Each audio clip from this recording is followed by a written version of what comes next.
man, well, I don't know, it's Unlimited. It's a brand new show. It's a brand new day. I just want to invite all on to the brand new Unlimited Podcast. It's a new episode. We want to large up the Museum of Belize for hosting this one here. So, likewise, we'd like to large up Sangria Mia, and I love grazing boards. You see how he look front here? Is it me? Now, with that said, I'm honored to be here, with the interview somebody with a no stranger to the media. She come from behind St. Martin's. I must put that out there for you. You understand? I go for it. As I mean, she's been around the world representing Belize. She come back here, so now she work with the youths and for the youths. Ladies and gentlemen, help me introduce Dominique Noralez. Hi, Unlimited. Thank you for having me. I mean, it's an honor to be here. We do the pre-interview and I think I want something, but nothing like the real thing. You see me? So, we're there also with Sangria Mia, darling. I could give a cups there, I could pour the drink. The drink is a necessary part of the process. We want to just leave it loose. Leave it loose? Not just leave it loose, not too much, but No, we can't do too much. Yeah, Dominique, so while we large up Sangria, I just want to make everybody know that we get blessed. We are the first one to taste the tropical passion. Darling, I want to be real and I could take a cheers to the whole thing. Yes, Dominique. So, make we start from the very beginning now. What your born, up where you grow, how it all get started, your mother's name, some of the schools then we are gone to. Enlighten me. Well, I had true St. Martin's, right? I grew up back a complex all my life. In fact, I think my granny tell me how when I 1 month old we live back a complex. Wow. I got a St. Martin's, what is now St. Martin's preschool. I got a St. Martin's primary school. I baptized, confirmed, first Holy Communion at St. Martin's Church. To put a pin there, I meet you. Yes, your mom was a teacher. She does still a teacher. She don't want to stop teach people. Anyhow, from that time to now, I could have never believed that. From then you're ambitious, yes. But for the people you didn't know, right? We will get to that for the people that will listen to it. Yes. You see me? Continue for for St. Martin's, I got an SCA, St. Catherine Academy. When I left high school, I went to SJC for a short stint, and we had to make a decision as to who in the household would go to school. Wow. And so I began working as an intern at the Department of Youth Services. And in 2020, fast forward, I got a scholarship to go to university at the University of the West Indies, and I started off, which is quite the journey as well. I started off with a sociology degree because I didn't get into the law program because of how long I was out of school, right? So they didn't think I had the rigor to do it. And I never really wanted to study law, if I'm being fair. I was just being pushed by my mentors. It's just not for me. Law, not for me. I don't think that for me. I want to know the law, obviously. I'm a policy worker, a social development worker, so I have to know the law. But I don't think I want to be a commissioner of the law in terms of being a lawyer. I don't think that for me. And I think there are very many people who have the same sort of ideologies and philosophies as me who are lawyers. And so I don't think that what gap that I need to fill, not in the Belizean society, and it's just not for me. The work is there. We'll get to that though. You understand? So when you come from St. Martin's, you come to SCA. How was that like when you were going to the transition from, all right then, you know that St. Martin's, some people will classify as a ghetto school, the poorest. I don't really like say that part of the name, but well, it's a part of the name. That part of the name, the poorest. So coming from the poorest to coming to St. Catherine's, what was the transition like and why St. Catherine's? Well, St. Catherine, my mom went there. And my grandmother is a huge supporter of the Sisters of Mercy, who are the sisters that run the St. Catherine Academy, the convent. We are a convent school.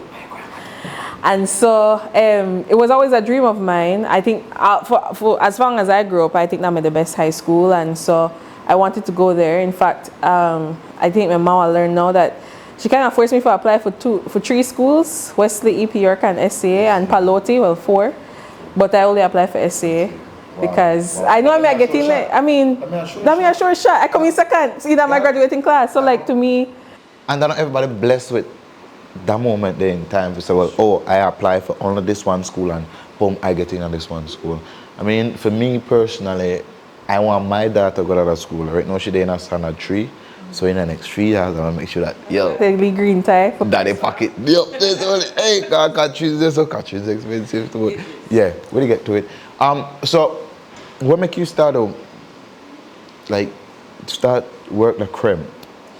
Well, so when I was unceremoniously let go from the Department of Youth Services, it was during the pandemic, so that is the reasoning that was given to me.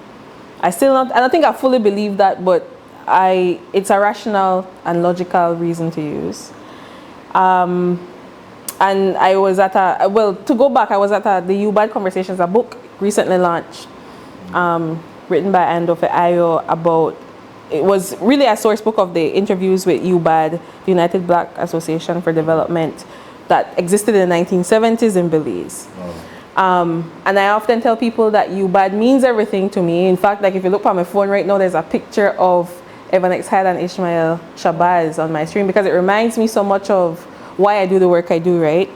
And so U-Bad has saved me in many places, like as a kid, what was then Party Street, now Amandala Drive, this young, awkward, nerdy kid.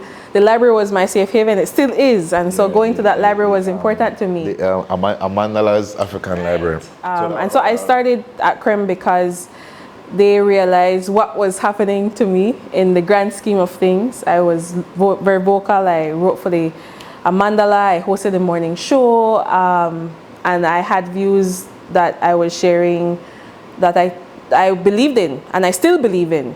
So I could not mistake that. But that's why I started with the CREM, because I was fired from an internship, a long-term internship with the government of Belize, and zinc fence in the academy legal that. And so I started at CREM. Well, we know how the zinc fence do it and thing, large up the zinc fence. I mean, we know, well, no, we know. I know. You know. Yeah, I know because Dominique, that was no nonsense person. So when she believe in her, she stand up for a thing and she'll be vocal for that. You see me? We're right, that we're right. If you're wrong, you're wrong. Yes. You see me? But tell me a little bit about why you scared of water and swimming. What? That's a random question. I mean, why I scared of? No, because I almost drowned a few times. That's a very simple explanation. No. Tell me a little bit about the experience. I don't want to tell you about the traumatic experience of drowning. I think I was in Punta Gorda. My dad is from Punta Gorda. Okay, large of Punta Gorda. So I haven't visited since I moved back home, but Punta Gorda is one of my favorite places. And I'm a young city girl, and I got a PG, act like I had a PG. All of my cousins jump off of the pier, and me, this non-swimming Belize city girl, do the same, and I almost drowned. Now, the fishermen that were at the pier, they're like, this is how y'all learn. And I remember distinctly that our dog could help me. That rough out of everything. My dog. So big up the dogs. Big up the street. Big up the dog there. That I mean a very. So now I respect water a lot because of spiritual practice, all that. Water that was a very huge part of life. Your body make up most of 72%. exactly. The earth as well is made up of mostly water. So I respect the thing, but I'm a land dweller, and that's where I'll stay for a bit. I like the skies too, but you know, the land that we're part of. I like stay for land too and think about something. They give me the jungle or the sea, I will pick the jungle at all times. I tell you no, I love me swimming and thing, but I know what thing. Can you swim? Yeah, of course. I don't know because the way they talk it or somewhere. I could swim and I could dive. I just push it out there for the people there was to see this live. Okay. Understand? Now, when we come to coming from St. Martin's, Dominique, I want to be honest with me. You know, I know you usually be honest with me. They're Dominique, right? Coming from St. Martin's, going to SCA, what was it like? I mean, you know, with a farm. Well, first of all, I know exactly where you're going with this. You're going to a heighty schooling. People are heighty. What was it like? Tell me about the journey. Yes, of course. The children of more affluent people go to SCA. I think that is changing a bit because students are becoming more ambitious. They're doing what it takes in primary school to get into these schools. They're going to their summer classes if they they sort of miss the mark. So I think that is changing a bit. But in 2010, when I started SCA, as we all know, there is a clear disparity. I think when you come from a background like mine, where I think in 2010 there was like 3 of us that got accepted, 3 or 4 of us, if that much. We had one of the largest graduating classes at that time from St. Martin's. Yeah, all the time. And so when you get to the school, you immediately recognize the disparities, right? Like, because you talk different, your swag different, the amount of money you bring for lunch different. You're just exposed to different sort of literature. So when you're engaging with your classmates, who are, I have to say, some of them are very, very kind women. They're not pretend like they're better than you. They're not, no. So I have to try to dispel some of that. Some women act like that. I know, someone they act like they're nice, but for the most part, you recognize the socio-economic disparity immediately, because you can't participate in certain things. You can't afford to go to moon classes every day. Like it's exactly, there's a clear difference. And when, just to throw it out there, I don't want to throw too much of my little sister business, large up my little sister. You know, she gone SCA, she graduated from SCA and everything, but the challenges going to SCA as a young dark-skinned female, right? A rough. So imagine you to go through that now. Imagine what your mother gone through back then, going to SCA. Precisely. Right? So, and that will lead me to ask you now, Dominique, what was the main reason why you gone there? Because like everybody else, I didn't have the language for it at that time. I don't have the language to say this. I know that when I got at SCA, people look at you differently. So I understand, of course, there will be some sort of discrimination, some sort of stigma against me because of where I come from, my last name. I understand that the way my hair look, the way I sing, the way I talk, I get that. But I also know that when I finish with SCA, when somebody see SCA upon my thing, a light bulb goes off. Oh, you finished there? Oh, this time of your grade? Oh, you graduate with honors? Yeah. So I was in it for the long haul. That's always, I am in it for the long game at all times. Never think that I did 10 steps behind, I did 20 ahead. Right. So I recognize the long game. That's why I'm going to SCA. And it has a great history of good educators. Like I would never forget Miss Phelps and Mrs. Usher and Mr. Rodriguez and Mr. Dawson, who never taught me, but still was there because he too recognized that girls from a certain place who look a certain way, who have a certain skin color, are in some ways treated a bit differently. Because I can't afford, it's a no shade, obviously. My ma can't afford to donate $20,000 to the school. Right? I mean, and so, the thing is that a lot of young women, not to cut you across, Dominique, my apologies. A lot of young women where they go there right now, mothers might can't in the same place where part they don't want to be, but you best believe that they're the top a lot of people's where mothers could do it. What you say? Of course, because you recognize that survival is necessary. The key. And you recognize that you can't gallivant because you're not careful to make you repeat. This is what I'm saying. You have to put in the work. I mean, the pressure there. You have to do well. You love to turn a diamond on that pressure there. I know a whole lot of pressure. Like sometimes it's unfair because you're a child still, right? It's unfair that I have to be conscious of the fact that I am poor and poverty is violent. It's real. It's real and it's violent. Yeah, true. So like, it's unfair that a child has to be conscious of those things, but that's the hand we've been dealt, and our job that we do the best for make sure that not only we get out of poverty, out of the clutches of poverty as much as we can, but also that the people behind we know suffer those consequences that we had to go through, right?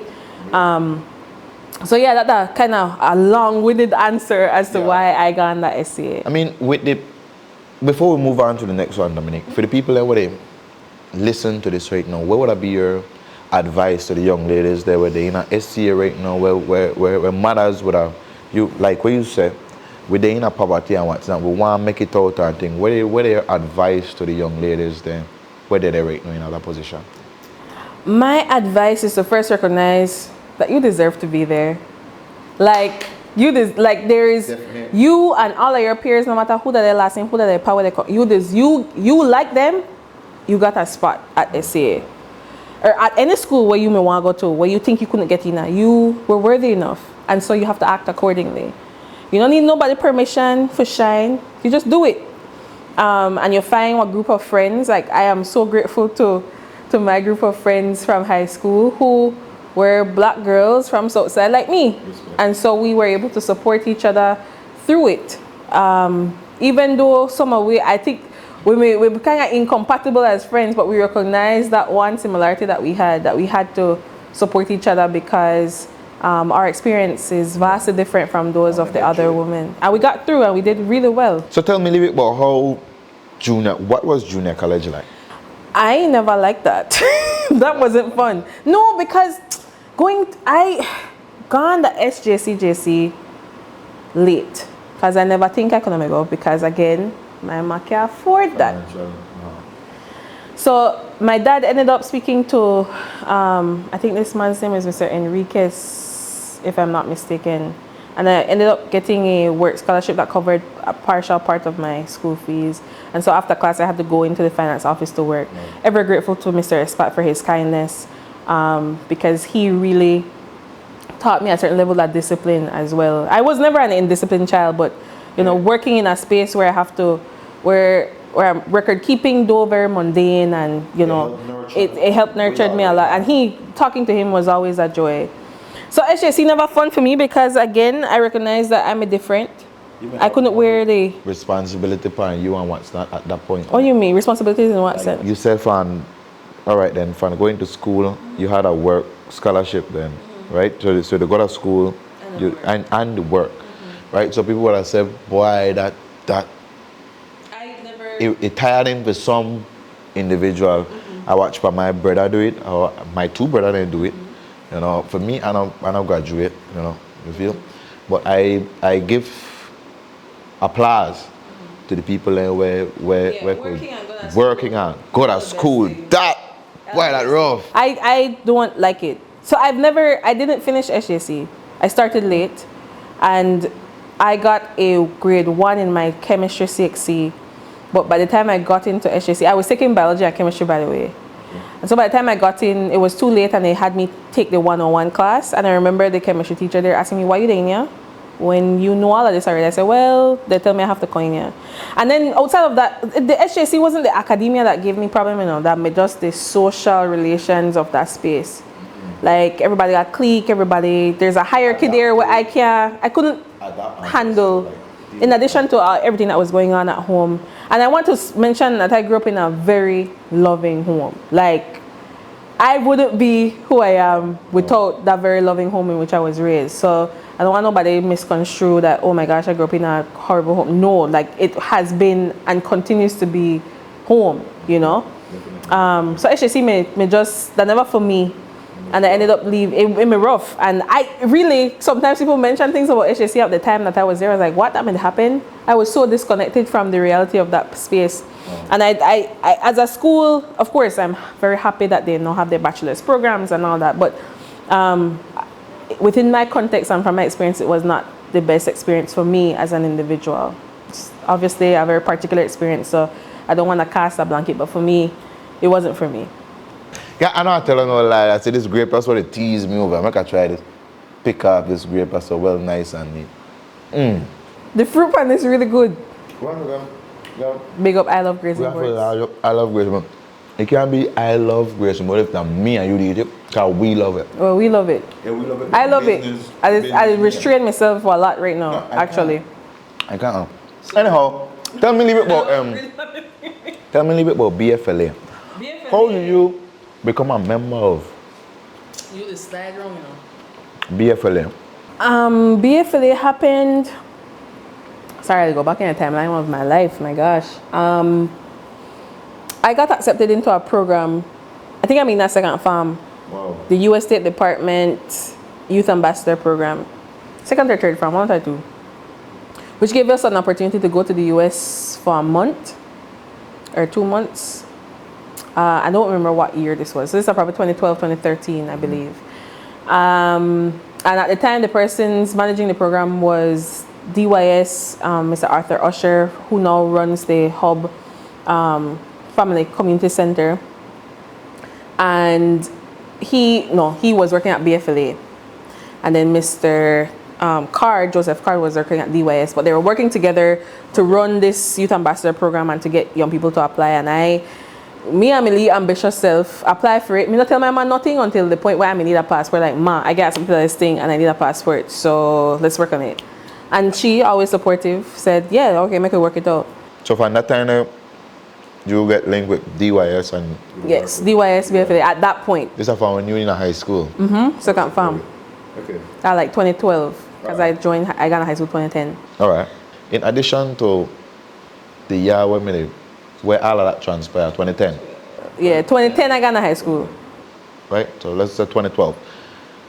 What age were you? I don't know, do the math. I don't know, I'm good for math. 2012 minus 1997, I'm a 15, 16, I don't know. I don't know the math, please somebody for tell me. I like for you to put me on the spot with the math. I am a writer, my love. Give me words. I don't want to sing out. I don't know how mathematics. People must know I think that I'm not smart because I can't do that simple. What do you think I think about me? But I was quite young. Yes, I was quite young at that time. I think I'm like 14, 15. Okay. And so we went away for a month. We got to school. In fact, the host family that hosted me in Tennessee are still very close to me. Stick a pin? Yes. That the first time you travel? Yes, so the first time I left Belizean borders. So ever in a life. What was it like? You would study over there. Remember, we used to Belize. Scary. We gone from St. Martin's to what are we? Gone up. Scotches to the Ghana world. Tell me a little bit about it, darling. I mean, getting on the plane was scary. I remember we had to go Belize now. So they were teaching us, they were trying to expose us to the world, right? So Belize may just build up that huge compound they have now, and then I met all the people in Belize City that had these escalators. So they took us there to learn how to use the escalators. Wow, that rough. But that made fun. That made they so actually had a training. You go in a foreigner, you are climb for escalator, not do it wrong. Because if you do it wrong, your toe might peel up or your sandals might bust off or thing like that. I mean, I see it all the time in the airport. I never know they had that. That made cool. I mean, leaving was very scary. We had mentors. We were minors. Sick. I wish I had that for the first time when I got out of States. I mean, I have mentors. This is how you're climbing an elevator. An elevator and an escalator, yeah. That's how we learned to use it. Well, whatever you said us now. Escalator. Yeah, so leaving Belize was pretty scary. Because, I mean, I've never left home before. I'd not gone to Chetamal, no Melchor, no way. Wow. In that time, this around when you're 15. 15. 2012, whatever age that is. So make I ask again, how much time you could have said you leave the country on basis like that? Since that moment? I've been to like 15 or 16 countries since then. Oh, wow. I've been to Europe, if I talk about continent, sorry. I've obviously been to North America, South America, I've been to Europe, I've been to Africa, and I'm slated to go to the Pacific sometime soon. And I've been to quite a few countries. I've been extremely blessed. I know that for song, cocky and hearty. We know you're blessed. Extremely blessed. We know that. I mean, we give thanks for your personality and what all of them contribute towards the country. And I know that you have a lot more to contribute. Yes. Right? I mean, I know you're gone to the UK, right? What was it like traveling to the UK, representing the country at a young age? You know, what that experience me like? The UK was quite different. No, as a city, if I strip away, which you can never do. If I strip away, we're in a room right now that talks about the cruelty towards slaves, particularly women slaves, or women that were enslaved. Language is important. I mean, one large up. Once again, the Museum of Belize for accommodating Of course, this this has been lovely. And big up the production team for getting this done. That's not really wicked. I mean, they're deep in the conversation to darling, like they know the work. But yes, we sit in a room now that talks specifically about what was done to women that were enslaved. And so going to the UK is always bittersweet for me because I love London City. It's very dirty and very noisy, as most metropolitan cities are. But I do love the city. I think I quite like it. Very expensive too, but I quite like it. But going to the UK was different for me because all my life I've been cultivating consciousness because of who my parents are, who my uncle is, the connection I have to UBAD and Zinc Fence on what is now Amandala Drive. And so going to the UK is always bittersweet for me. In fact, I remember last year I went to Buckingham Palace. Around this time I was in the UK. And we were to go into Buckingham. No, this is not we the outside, take no picture, no.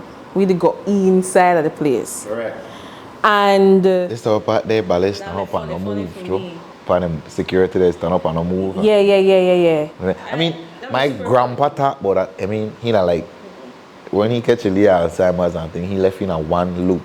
So he always tell her, well, I've been to, I've studied in the UK. I've been to Buckingham Palace. I kind of think he start that about that thing like that. So I hear about it a lot back then, but they talk with somebody because I said they gone in Buckingham like, yo. I got really sick after I left Buckingham Palace. And I feel like that of my ancestors said, where the hell are they doing there, right? Yeah. I got really so sick. Like my ears were bleeding, kind of sick.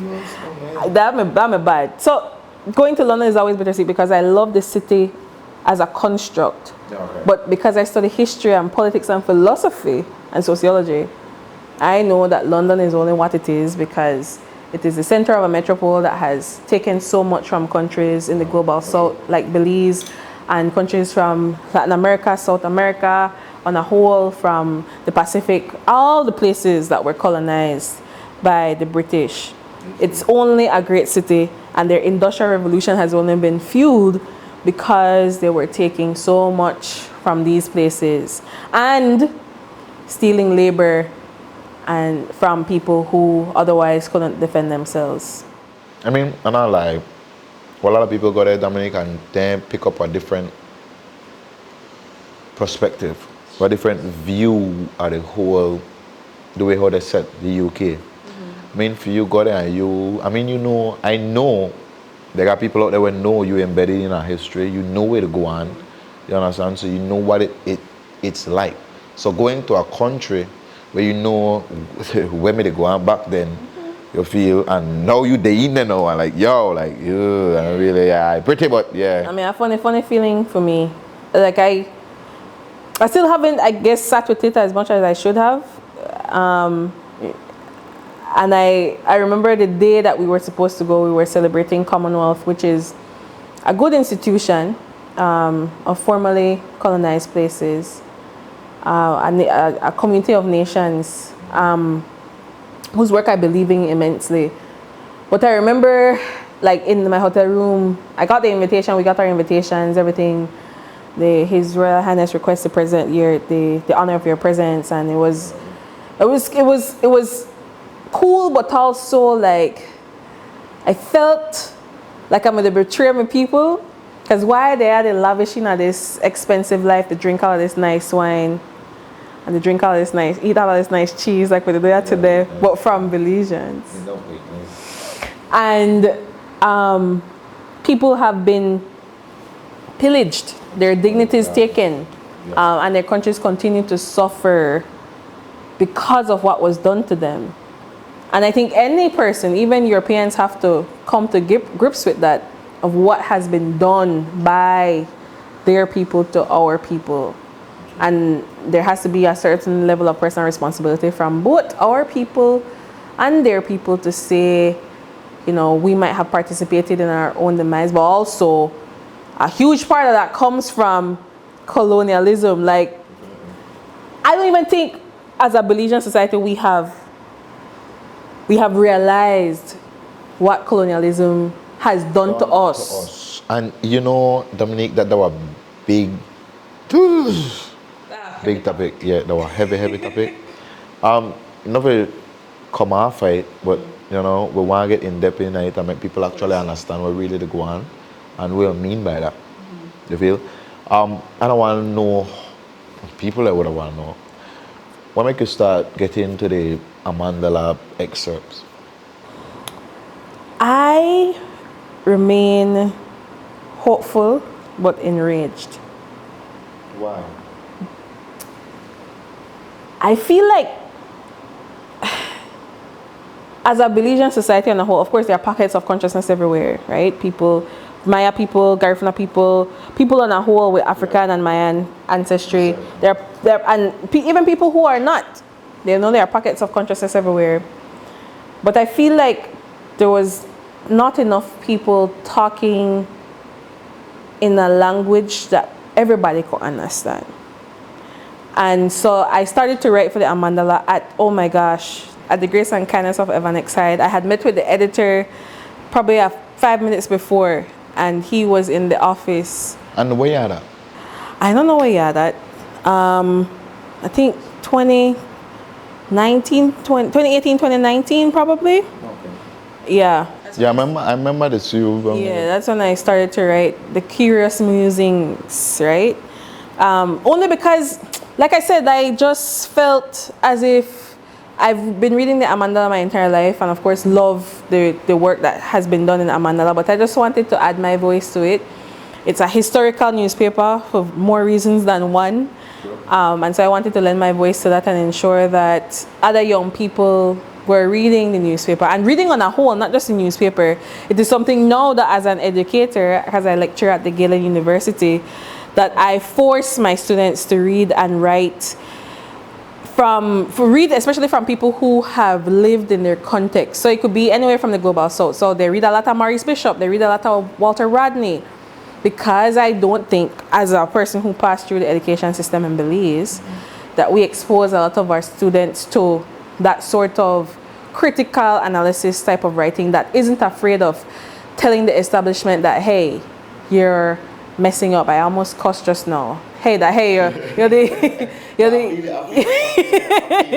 So I need my students to know that, even as sociology students. And how long, not to cut you across just now, but how long you made to do that? I think I wrote for the Amandala for like a year and a half, 2 years. Because writing for me, like I told the editor at the time when I started, I don't write per my deadline. I write when I feel something. Yeah. When I see something that I need to say something about. Yeah. So when I never feel like, right, I was publishing the Friday paper, which is the bigger paper for the week. And so I never really write per a schedule, and they understood that to some extent. And then when I went away for university, of course, school took precedence, which they totally understood. And so I stopped writing consistently. Being a writer, right? That must something hard for you to make you get the topics there, come up with a story there, or it just come like natural? Writing words come very easy to me. Probably not verbalizing them, but writing them comes easy to me. And I think that's a consequence of my personality. Contrary to everyone's belief, I don't really like a lot of talking and camera and attention. That's not my most natural state. I think I've learned over the years to perform. And well, this setting is easier because we've known each other, we've been acquainted with each other for quite some time. But writing comes really easy to me, especially if it's something that I'm passionate about. Like I could cite all kinds of things about it because I read so much. So as a consequence of my reading, I'm a better writer. Like me with a song, right? Once I feel it, it'll come. It happen. Yeah. So no, at that time there, did you? This might come off a little bit, you know. Did you offend the then Prime Minister doing that then? Hold that. I'm not sure. I'm unsure that I offended the Prime Minister, but I know for a fact that I made some waves because people come back and tell you things, right? Yeah. And because of the circles in which I occupy, people come back and tell you quite a bit of stuff. Because I've had the privilege of acquiring quite a bit of social capital across any partisan lines. Like I think I really have some great friends, and I don't make decisions based on partisan dealings. I know, despite what everybody think and assume about me. Yeah. I don't make decisions like that. And so people, I think, read that realness and genuineness and they come back and tell you, hey, that one they may offended by what you say or no, da da da. How you take that? I mean, why I offend? I mean, them way you do for show off the man. Like, way at the point where you miss say. I think I throw off a lot of people who are in power. Sure. Because how dare me, this legal for no way, for nobody, could just come and say what she wants about the system. I think what offended them, that probably not necessarily why I say it or how I say it, you know, that because I audacious. Like where the audacity come from? Who tell you could act like this? Who to back you up? They're the kind of questions where people afraid to ask and were probably asked to me. And the thing is that not only that, but for you that, well, they are my thoughts. For you that your age, right, knowing where you know and you say certain things that like you to bring what awareness is certain to among people. You understand where I go from? I believe the awareness that our next thing where people not like. People need to know. You know, when they say information is power, that's a real thing, you know. If you don't know, they could tell you anything. And you could take that and just run with it. This is why, I mean, the age of social media has done us a great disservice because people don't know how to use it as a tool of power as opposed to weaponizing it against people for very egregious things. So people need to know, people need to be aware. And even if the information that you have been exposed to probably come from a wayward perspective, your job as an individual, as a member of a society, of what we hope is a very civil society, is to question where that perspective come from and why they have that perspective and draw your own conclusions. I think that's why we continuously elect people when they do well for us. We put them in a position. I think that's why our system remains in this backwater kind of way that is very, in some ways, and you could see it pop up in different news stories, kind of lifeless, respond. Like in my mind, and this is our example. When very recently, a politician who has been in politics for longer than I've been alive and you've been alive, say some things against the Governor General, who we know represents the crown. The government responded at the time, and these are facts. These are not me. This isn't me making things up. The government responded with a press release saying, to talk against the crown, the GG represents the crown. To talk against the crown is essentially seditious, right? Like, what is this? 1979? Like, how you? Like, I don't understand how an independent nation could make her really, in that language, right? Like, I understand if you say, man, that the Governor General, the head of state, whatever. Yeah. I understand that fact. But the language in which it was written was what was bothersome to me. And I'm speaking as a citizen of a nation that I love very much, that I have come back home to, and that I am the first. Because my granddad born 1945, my mom born 1969. And so I am in a line, the first generation of people who call themselves Belizeans. Because before that, they're my British Hondurans. And so I think being able to question those things is what is important to me. Like, I can't shut up when things just don't make sense. Like, you have to question. I don't understand not questioning. I don't blame you, because then I question everything.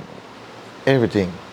What happened in my life, I question it. But I will live with everything. I say overthink to a fault to your handicap yourself, that's a different thing. Overthinking is something different, but questioning, that's something entirely in itself. So I want to go from that means that, all right, then, this is what this law said, this is what this said, there were everybody to go with, but why? Even when we wrote about when they wanted to tax musicians.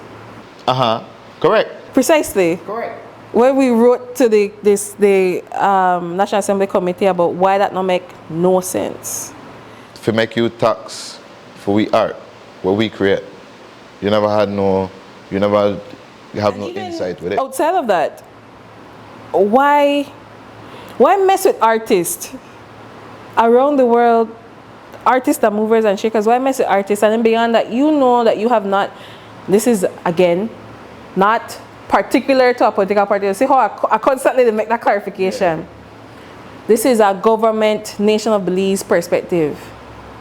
You have not in the past invested in the art in a way where children know that this is what avenue you could go for make a living and live a fulfilling life, but then you will come behind and want to tax it. You know, like, those things need to be questioned. And if the artists never stand up, and if people from the community never say, hey, that don't make no sense, then me a tax, you know, pound the money want to make pound the gigs in a Belize city or wherever I want to go. Yeah. Call me, I have to file for it. I mean,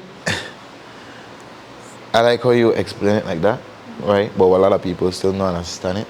And a lot of people still the bandwagon behind some people. We're not going there. Yeah, I don't want to get to that problem. I feel like I done edgy already.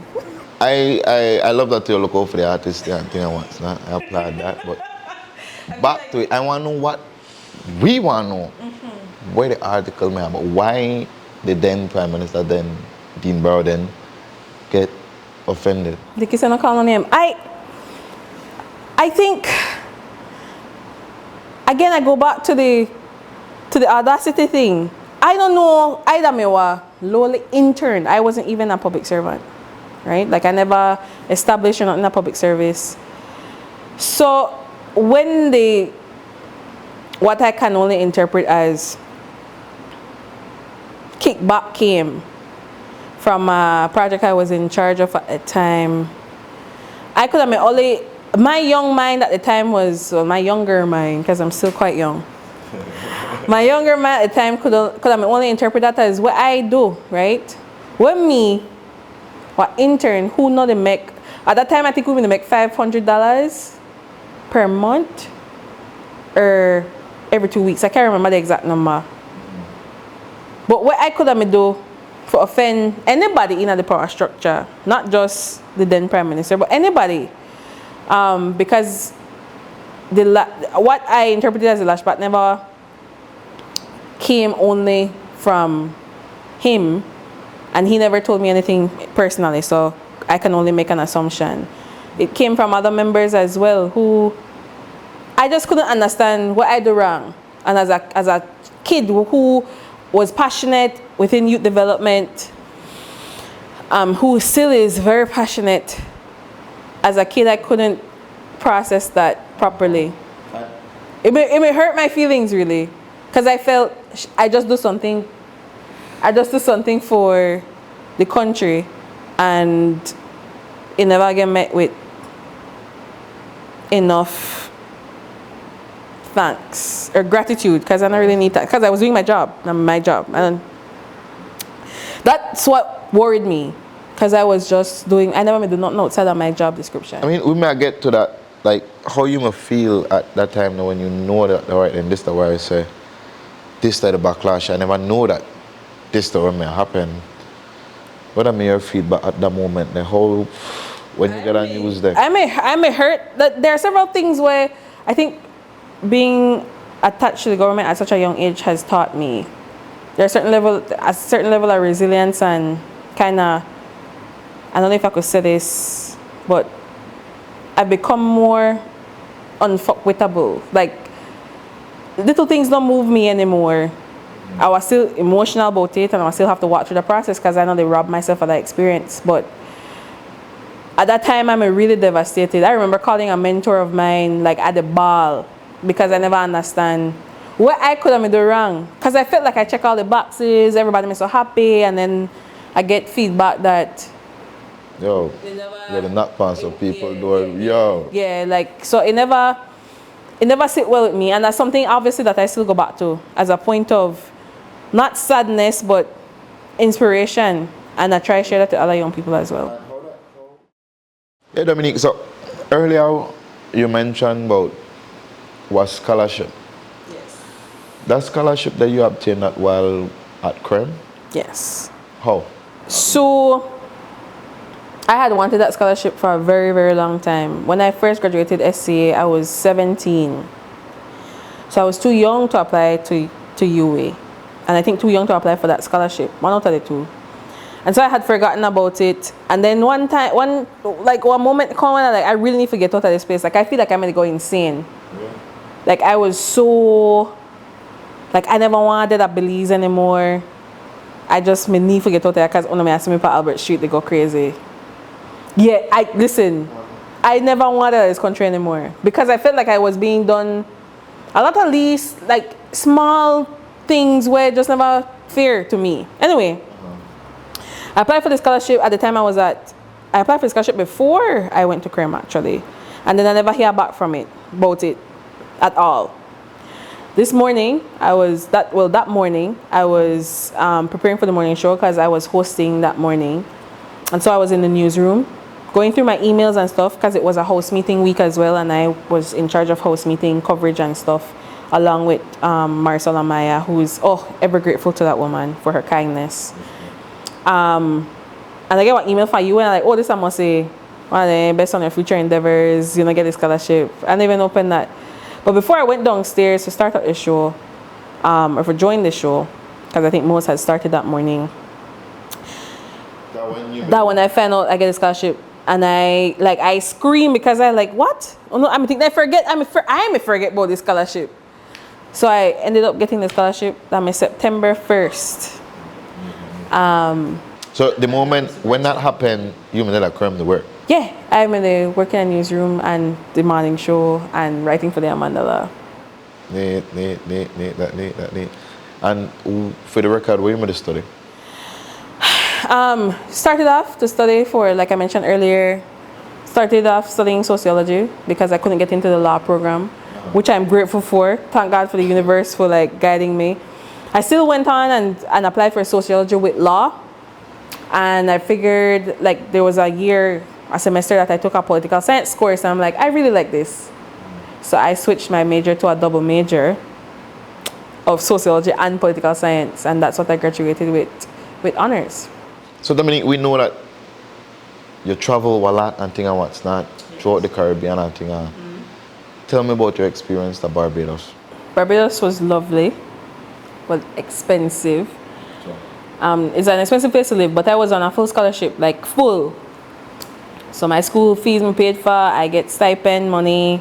I never a lot. I never live lavish, so that neat though. But I had everything I needed, and I had a great support system of other Belizean students that I am eternally grateful for. Because I have to remember, I gone to school in a 2020, in a pandemic. So I fly from Belize to Houston to Miami, Miami to Jamaica to Barbados. Wow. That's how complicated the flight was because it was a pandemic. So when I get to Barbados, I never know nothing. And luckily, I had chosen to live with some Belizeans.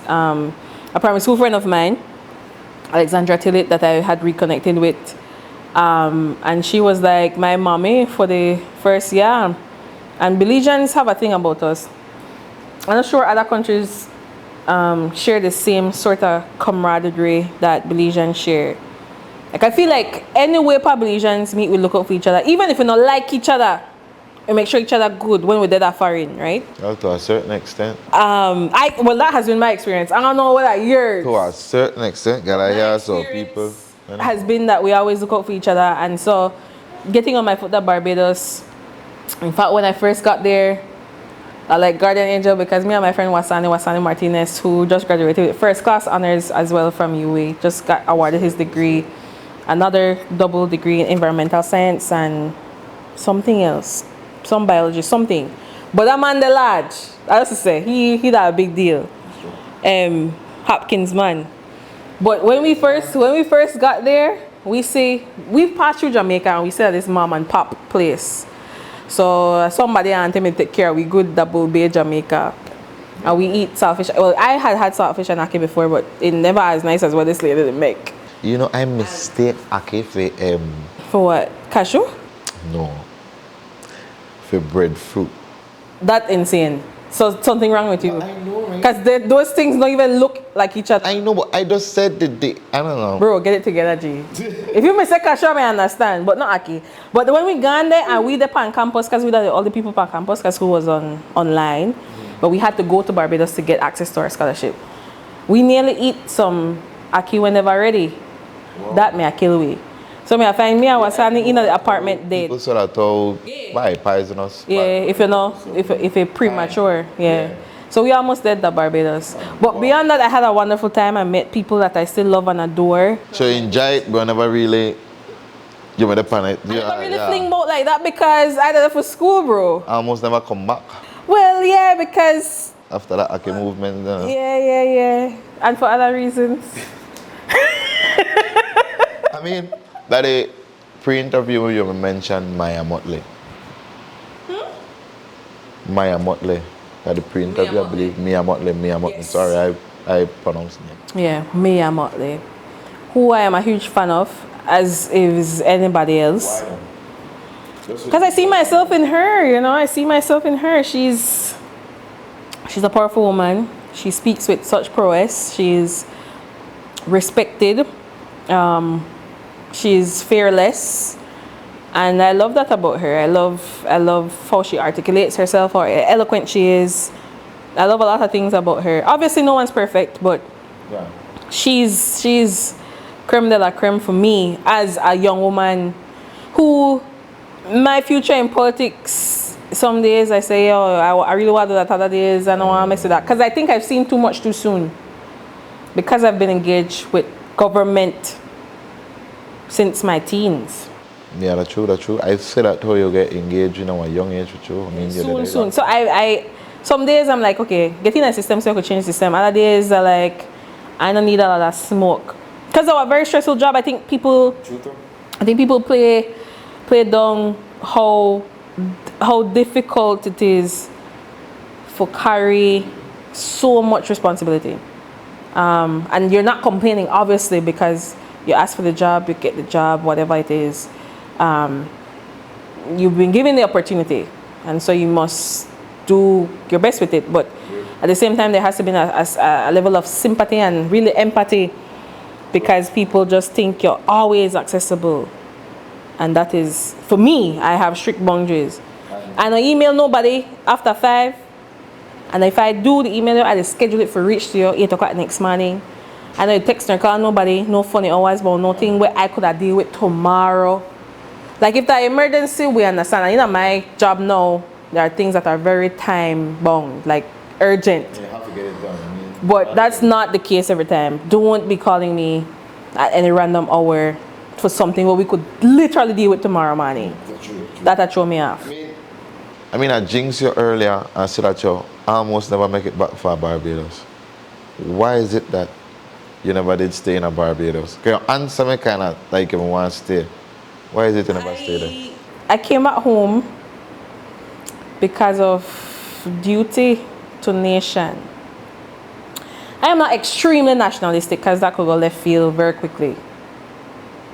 But I am I'm a staunch believer that Belize can and will be one of the best countries to live and grow and raise a family, which is at the very least what we all want, right? A good place to raise our families and to have all we need. And so I come back home because it's a duty. Like, I feel obligated to come back home. Some days I think, why the hell did you do that? Why even there? But it's duty that reminds me.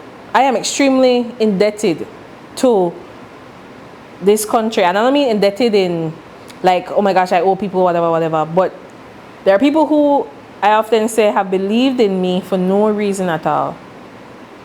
No reason at all. They never know they never know what me stand for, they never know my politics. I couldn't even articulate my politics at that time. Again, when I say politics, I mean politics, not partisan politics. Yeah. They never know my philosophies, and they still believed in me and they still supported me. And so I have to give back, because they are still, like we did in the beginning of the interview, when we talked about girls at SA. There are still people who are just like me, who need somebody for me believing in them, who need not only mentorship but sponsorship, who never only need tools but opportunities to shine.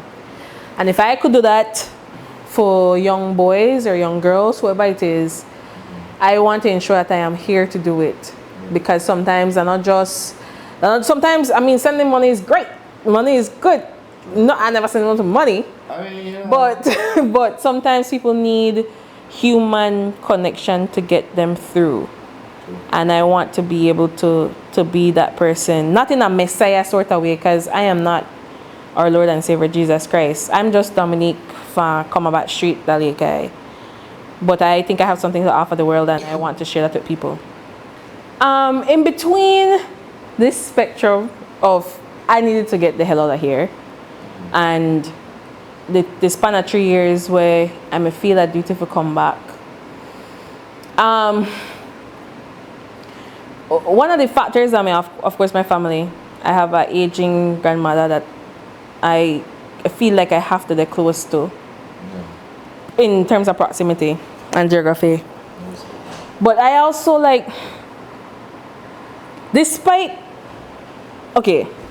back.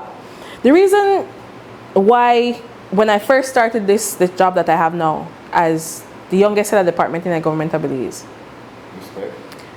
some of the things that kept me back were, I feel like why people home they do me wrong. Like if I'm there abroad and somebody try to mess in my mind, I may understand at the outside of there. Yeah, but home, at the home, why they mess in my brains like that? Right? Why they try get under my skin? Why they try irritate my soul? So coming home, again, I go back to the duty thing. Like somebody have to do it, bro. And I know that I don't know a martyr. I know, self-sacrifice because I want to live a good life. Life there for enjoy, but you have to, somebody have to do it, G. Sure. Somebody have to do it. Somebody have to come home. Somebody have to stay. A group of us have to stay, not just me, because I can't do it by myself. And I want to leave again and come back.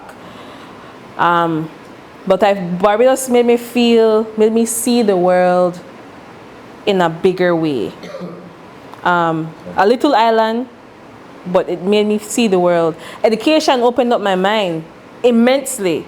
I have to big up two of my lecturers, probably 3. Dr. Tennyson Joseph, Professor Cynthia Barr-Giles, and Dr. George Brathwaite were amazing. Like, I can't repay the people for what they do for me. They make I see the world better, bigger, brighter, but also they make I see the world more honestly. Philosophy, learning philosophy, that I'm a huge part of, I think, that coming back home. Because I understand I don't take things too personally. I mean, the personal is important, the personal is extremely political, but at the same time, that's not about you. You're about one speck in the grand scheme of things. True. So you have to, shake that stuff off, feel the feelings, but shake that stuff off and just do the work. Much more than the worker, the work is greater. That's what Chronic say, and so I believe in that. I mean, everybody, and I will lead me to the next question, right? Everybody have their ups and downs in a life and things. You know, today I feel this way, tomorrow I feel away. Tomorrow,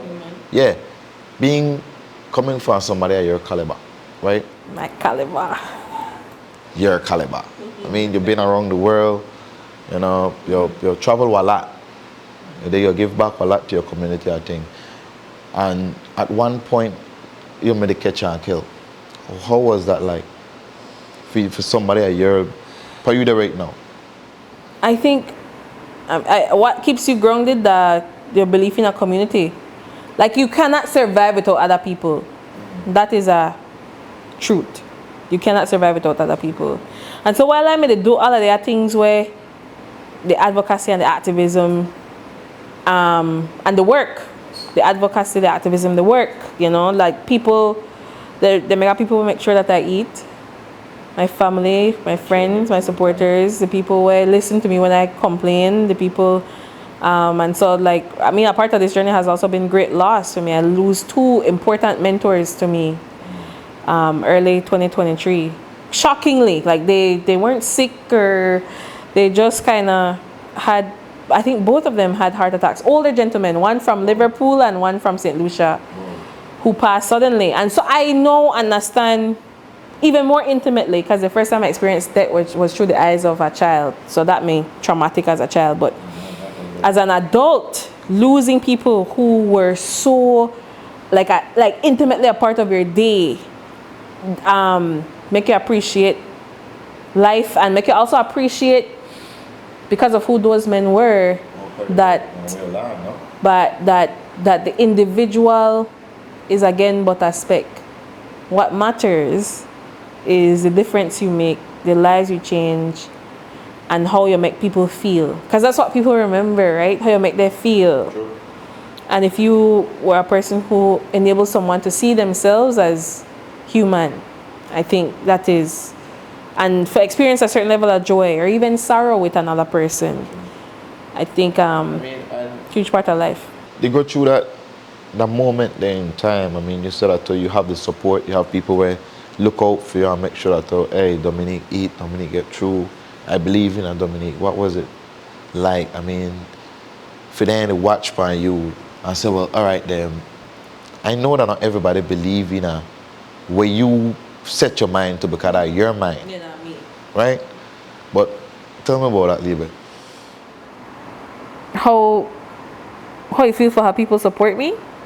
Is it the question? What was it like when they say that, all right, this is what I want to do then.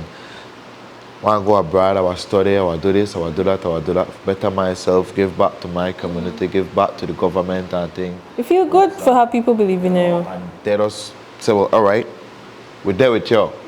Go there. I feel good for how people believe in you. We had a graduation recently for the L.I.U. where people were at VOTEC school, vocational and technical education. Okay. And when I gave my address to them, I tell them I really hope everybody could find somebody will believe in it. And the person don't have to be rich, the person don't have to be smart, the person don't have to be all the things that we give immense value to in a society. The person just have to believe in the dream. You need that, because when the going gets tough and the road gets rough, you will stop. Because sometimes it's not only your will that gets you through, that the fact that people will cheer you and people see you are being seen trying, and people are witnessing your life, and having your life be witnessed by other people is, I think, one of the greatest gifts that other human beings can give each other. You know, I always say that sometimes you don't see the value of your positioning at the game when you dip on the field. But other people outside, where they watch the game, they say, boy, where they go on? You understand? You play what intricate role.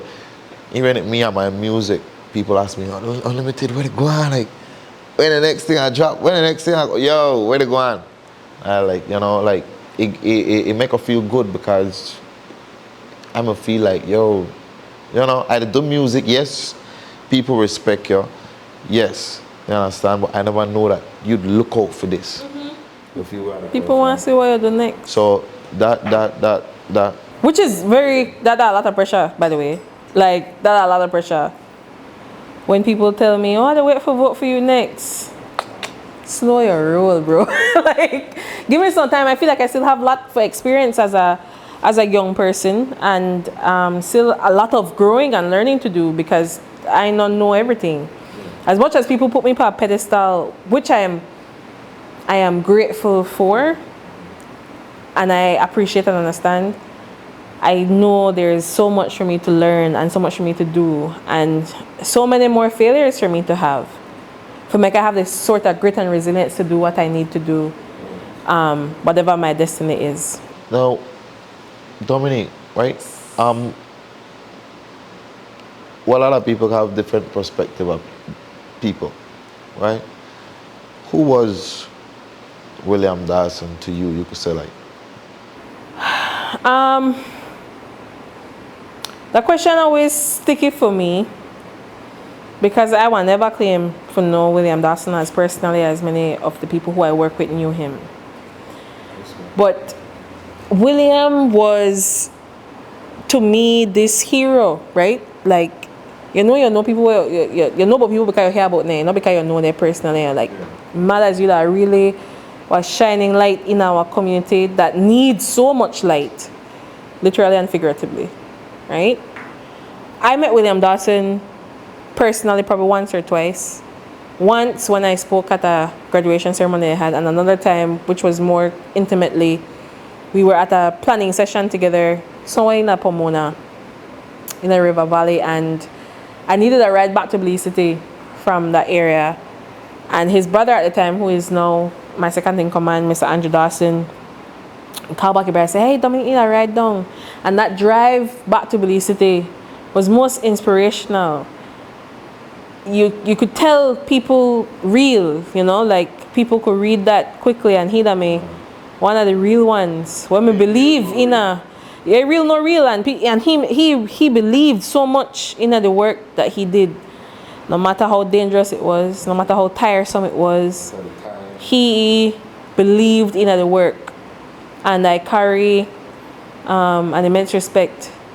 And he's really both an aspiration and an inspiration for me as a young social scientist and development worker. He that one of the blueprints. I think if we had more people like him, we are living in a better world. Yeah, I mean, he really changed and impact a lot of people's life. I'm not telling no lie. I mean, I meet him. You know, we got a lot of discussions. I think what's not. Mostly about music. I think what's not. He support me, buy me a little T-shirt and think what's that. Take me a little picture and thing, you know. So now I had a lot of respect for Father Williams, right? R.I.P. to the man. Yeah, for sure. What part, you mentioned the work that L.I.U. Being there right now as a female, how tough to run that and to do certain? I could tell that some days I just left the office. Really?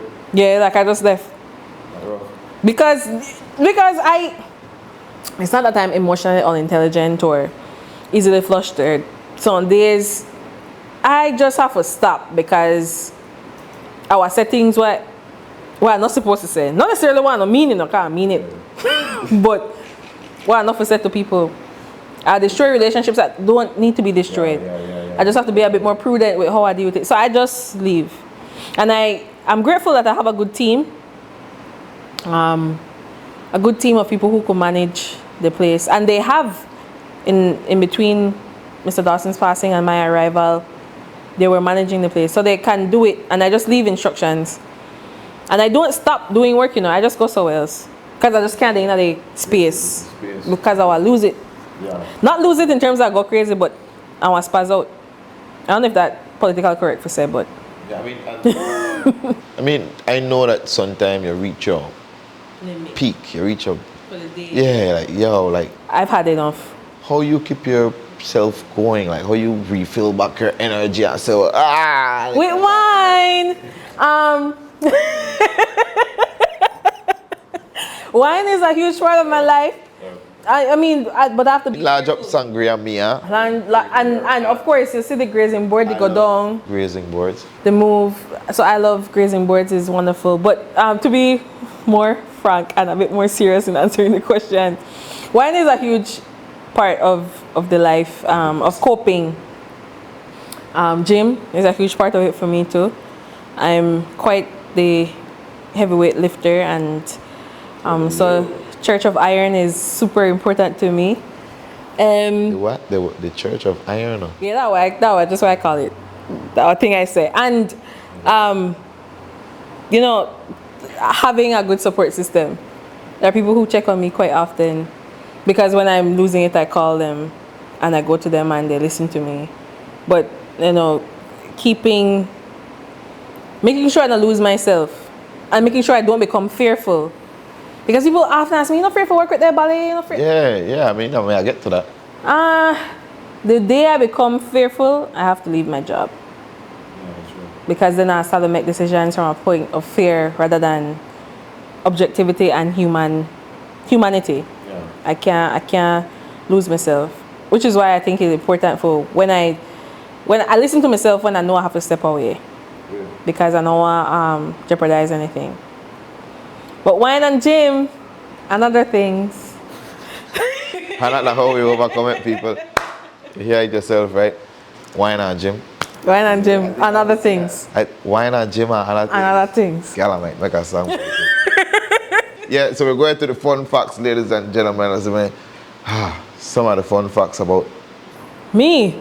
Yeah. I don't want to get it from, but me, you. About me. Yeah, about you. Now, you don't know, I believe this, right? Dominique used to drink 15 Guineas. Oh my God. Why you just scandal me? No, I know that. I used to go, problem. The problem. I used to go the problem. Yeah, that's a something, but then, you know, we are left it. I know I'm not beat man. Just so we know. Because I know that what people like to say. A gal will drink Guinness beat man. That may be the next fun fact. I'm a lover. No, this one also kind of hurt me, but I have the opinion that Dominique could bench press more than me and Mr. Osha. Really? I don't know, darling. I could leg press for sure. Yeah, not sure about bench press. Darling, I know my leg not as strong as. We're not going there. I can. I leg press. No, but I believe so. Cause I know, you know, my legs after I get them relaxed. No, that's my favorite part of gym. I think when I'm pressing weights and people they watch the amount of weights upon it, that it showed my ego a little bit, I have to say. So another fun fact, she more into push weights for leg then. That's such a random thing to say. Dominique's favorite color is green. As you can see. Yeah, jinx. But we're not gonna. We got bored, yeah, knock it first. Yeah, and you once dye your hair green. Yes. So green and green. What a nature. Yeah, I quite like green. I was in a boutique the other day and I tell the lady I need to stop buy green clothes. And I still ended up buying a green dress. So first, well, a couple people I meet were green. Green is great. Green is calming. It reminds me of oxygen. It reminds me of the jungle. Pink, yellow, gray, green. Green is lovely. You know when you're in a space and there's green and blue, it almost automatically gets cooler and calmer. All right, Dominique's favorite plant that is Monstera. Please correct me if I did because Monstera. Yeah, Monstera. Beautiful broadleaves. I didn't even know how it looked, but it's quite Monstera. beautiful. When I have time, I'm gonna look it up, right? Dominique loves baking. Where are you bake, darling? Ooh! So baking was a skill I developed at university. For real? As when I was in Belize, I am very spoiled by my family. This is why I tell us support is like necessary. My brother, my mom, and my big sister used to do that. My uncle used to do anything for me. So I always have food home, so I don't have to cook. I don't have to learn to cook. When I went away, I had to. And baking was like therapy for me. Cooking is something, and baking is something. Well, for me, I think baking is something entirely itself. Yeah, right? But baking reminded me so much of home. So I think that's why I leaned more toward that. And Wasani was the cook. Wasani is a way better cook than I am. If I never have time, visit his family's business in Hopkins. Creole bread, Creole bun, I like crust. I do pour a bun at a time, I never come out good. So I don't really trust pour a bun, I don't got the confidence. I want to make you know that all the staff, they listen. Well, make them listen if they want, I'm not so sure. I will make chocolate chip cookies in a bit. We know that the next time we'll bake off and think about something we need to sample it so that, you know, we have to get a sense of what we did. Properly facey. No, but then that's what we do. So, last fun fact, they are courtesy of blacks, right? Dominique not like canned beef. There's a caveat to that. There's a reason. Make we hear this now. So, again, while I was away at school, Barbados had two things happening simultaneously. Obviously, the world had a pandemic happening. Yeah. But also, St. Vincent and the Grenadines had a volcano that erupted. The sky was dark for like 2 days because of all the volcanic ash. And if you look on the geography, the wind will blow the ash from St. Vincent to Barbados. Like that make you beef with canned beef. Yes, it makes sense. So the government at the time sent packages to residents because you can't go outside, and if you can go outside, only at a certain time. Anyway, you can't go outside because the volcanic ash will mess up your lungs. It's glass, literally, that you're breathing in. So we had to make canned beef. We're coming at the package in a different ways, in a ramen, in a patties. We make it meatballs, and I just get quiet at that, and I can't smell it anymore. And then you give me a long explanation of how breeze blow this and ash the fly there. I can't eat it no more. I can't eat it. I know that was delicacy. I used to love it. White rice with a fried plantain and canned beef, chef kiss. I mean, no, bring that to me. I mean, for the people that will still eat canned beef, People when eat on themselves, eat on a canned beef, darling. I mean, I would have want we stop eat. make us stop bonfire pan canned beef. You know, get fresh meat, but That was somebody look for eat right now. Eat. Dominique, please. Dominique, Anyway, please. anyway. Ladies and gentlemen, that was Dominique Noralez. Dominique, I want to say a huge thank you for taking the time off to come here today and be with us. It's a pleasure and it's an honor, isn't it? it is all mine. Yeah, I mean, I know this not be the only interview. We have our next one because you have a lot in your catalog. I think we have a lot we will never cover, right? But ladies and gentlemen, that was... And before you close, I have to say, Talk to me, darling. I want to thank the team for their patience. You have been extremely kind to me. And I appreciate you guys thinking that I have something of value to add to your product. I do appreciate that.